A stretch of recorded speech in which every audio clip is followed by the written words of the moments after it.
अब हम आपको जिहाद और इस्लाम का वो सही अर्थ दिखाना चाहते हैं जिससे हमारे देश के मुसलमानों को और आप सबको हमेशा दूर रखा गया है। दुनिया का कोई भी धर्म हिंसा को बढ़ावा नहीं देता, इस्लाम भी नहीं देता। इसलिए किसी भी मजहब के बारे में किसी नतीजे पर पहुंचने से पहले हमें उसके सिद्धांतों के बारे में जरूर पता होना चाहिए। इस्लाम ने हर मुसलमान के लिए कुछ खास कर्तव्य बनाए हैं। इन्हें इस्लाम के 5 स्तंभ कहते हैं।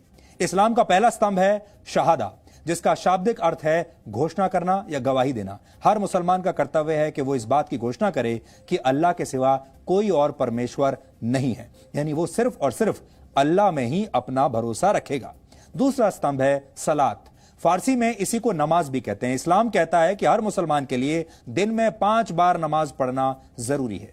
इस्लाम का तीसरा स्तंभ है ज़कात, आप इसे साल में 1 बार किया जाने वाला दान भी कह सकते हैं। हर मुसलमान के लिए जरूरी है कि वो अपनी आय का, अपनी आमदनी का एक हिस्सा जरूरतमंदों को दान जरूर दे,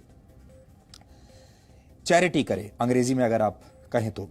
इस्लाम का चौथा स्तंभ है सौम, इसे रोजा रखना भी कहते हैं। इस्लाम में कहा गया है कि रमजान के महीने में हर मुसलमान के लिए रोजा यानी व्रत रखना जरूरी है। हिंदू उसे व्रत कहते हैं और इस्लाम में उसे रोजा कहा जाता है। और आप लोगों को पता भी होगा इस समय रमजान का ही पवित्र महीना चल रहा है। इसी तरह हज को इस्लाम का 5वां स्तंभ माना जाता है। हर मुसलमान का यह कर्तव्य है कि अगर वो मक्का जाने का खर्च उठा सकता है तो जीवन में कम से कम 1 बार उसे हज जरूर जाना चाहिए। यह तो ही इस्लाम के 5 स्तंभों की बात। जिहाद को इस्लाम का 6ठा स्तंभ माना जाता है। जिहाद का शाब्दिक अर्थ है पवित्र युद्ध, लेकिन जिहाद की परिभाषा को हमेशा गलत तरीके से पेश किया गया है। इस पवित्र युद्ध को धर्म युद्ध बताकर दुनिया भर में इसका गलत इस्तेमाल होता है। आतंकवादी हिंसा और दहशत फैलाते हैं और खुद को जिहादी कहते हैं। कट्टरता को जिहाद बताकर कट्टरपंथी अपने काम को सही ठहराते हैं। आज हम आपको यह बताने वाले हैं कि कौन से काम जिहाद की श्रेणी में नहीं आते। आप इन्हें नोट कर लीजिए ताकि जिहाद के मामलों में आपके तर्क मजबूत बन सके। अगर किसी के ऊपर इस्लाम कबूल करने के लिए जबरदस्ती की जाए तो इसे जिहाद नहीं कहा जा सकता। अगर किसी देश या क्षेत्र पर कब्जा जमाने के लिए उस पर हमला किया जाता है तो इसे भी जिहाद नहीं कहेंगे। इसी तरह अगर आर्थिक फायदे के लिए किसी इलाके पर हमला किया जाता है तो यह जिहाद नहीं है। सिर्फ अपनी ताकत का प्रदर्शन करने के नाम पर, लीडर की ताकत का प्रदर्शन करने के नाम पर हिंसा को जिहाद नहीं कहा जा सकता। अगर निर्दोष लोगों, बच्चों, महिलाओं की हत्या की जाती है या उनका बलात्कार किया जाता है, इसे भी जिहाद बिल्कुल नहीं कह सकते। और अगर किसी पर हमला करके उसकी संपत्ति का नुकसान किया जाता है, इसे भी जिहाद नहीं कहेंगे। इसी तरह अगर किसी को हराने के लिए जैविक युद्ध का सहारा लिया जाता है तो इसे भी जिहाद नहीं कहा जाना चाहिए। जिहाद ही नहीं, इस्लाम में तो साधारण युद्ध के लिए भी कई सख्त नियम हैं और इन नियमों का पालन न करना गुनाह माना गया है। पहला नियम यह है कि आप युद्ध की पहल खुद नहीं कर सकते। यह युद्ध किसी बादशाह या सुल्तान के निर्देश पर नहीं बल्कि सिर्फ किसी धार्मिक नेता के कहने पर ही शुरू किया जा सकता है। यह नियम यह भी कहते हैं कि युद्ध में दुश्मन को भी पूरा सम्मान देना चाहिए और दुश्मन सैनिकों के साथ न्याय करना चाहिए। दुश्मन सेना के घायल सैनिकों का इलाज उन्हें अपना सैनिक मानकर करना चाहिए। युद्ध जितनी जल्दी हो सके उसे समाप्त करना चाहिए। अगर दुश्मन शांति की पहल करे तो फौरन युद्ध विराम की घोषणा कर देनी चाहिए। युद्ध के दौरान कुओं या पानी के स्रोतों में जहर डालना बिल्कुल प्रतिबंधित है। आधुनिक युद्ध की भाषा में कहें तो रासायनिक या जैविक हथियारों से हमला करना गुनाह माना गया है। जिहाद की परिभाषा को सदियों से हमेशा गलत तरीके से पेश किया जाता रहा है और इसी का नतीजा है कि हमारे देश में जिहाद पर बात करना आपके जेल जाने की गारंटी बन सकता है। सच दिखाना आपको कोर्ट कचहरी के चक्कर लगवा सकता है। लेकिन हिंदू देवी देवताओं का अपमान करने वालों को बुद्धिजीवी समझा जाता है, उन्हें लिबरल माना जाता है। उन्हें कहा जाता है कि देखिए ये कितने उदारवादी हैं और ये कितने ओपन माइंडेड हैं। उन्हें मानवतावादी कहा जाता है। लेकिन असली मानवता क्या होती है, आज हम आपको कनाडा से आई एक तस्वीर के जरिए समझाना चाहते हैं। आपके टीवी स्क्रीन पर इस समय कनाडा के एक सिख डॉक्टर संजीत सिंह सलूजा की तस्वीर है। डॉक्टर संजीत सिंह कनाडा के मॉन्ट्रियल में कोरोना वायरस के मरीजों का इलाज कर रहे हैं, लेकिन दाढ़ी रखने की वजह से वो N95 मास्क पहन नहीं पा रहे थे।